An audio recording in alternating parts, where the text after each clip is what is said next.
আমার চলচ্চিত্র বিশ্বমানের চলচ্চিত্র বিশ্বের দরবারে পৌঁছে দেওয়ার জন্য, বিশ্বব্যাপী পৌঁছে দেওয়ার জন্য ছোট্ট ছোট্ট প্রয়াস সবসময় করে যাই, ভিন্ন ভিন্ন গল্প করে যাই।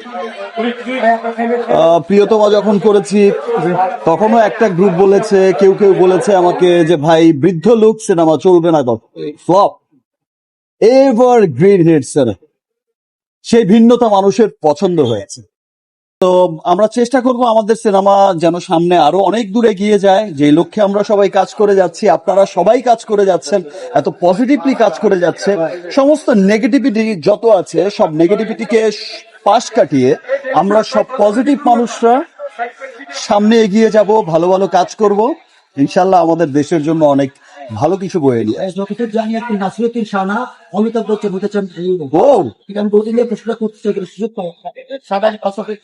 আমি এক জীবনে শাকিব খান হতে পারলেই অনেক খুশি, আমার অন্য কিছু হওয়ার কোনো দরকার নেই।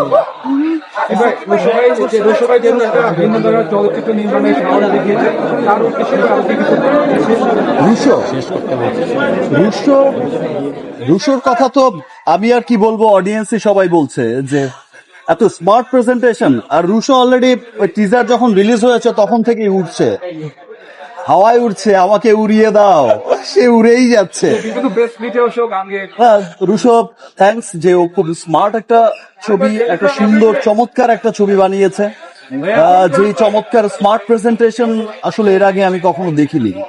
এবং আমি বিশ্বাস করি যে রুশো আগামীতে অনেক ভালো, যদি সিরিয়াসলি হচ্ছে ফিল্মটা মেকিং করে, ও অনেক বড় একজন ফিল্ম মেকার হবে, যেটা খুব প্রাউড করার মতো হবে।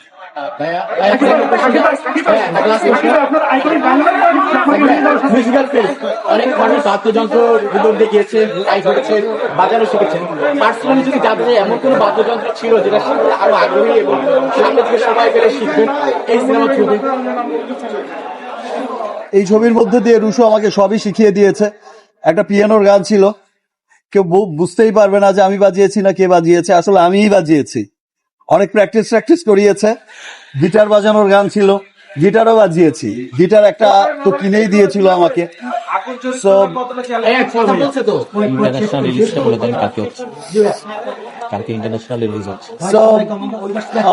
একটা তো প্রিপারেশন ছিলই, দ্যাটস ওয়াই তো মানুষ খুব পছন্দ করছে।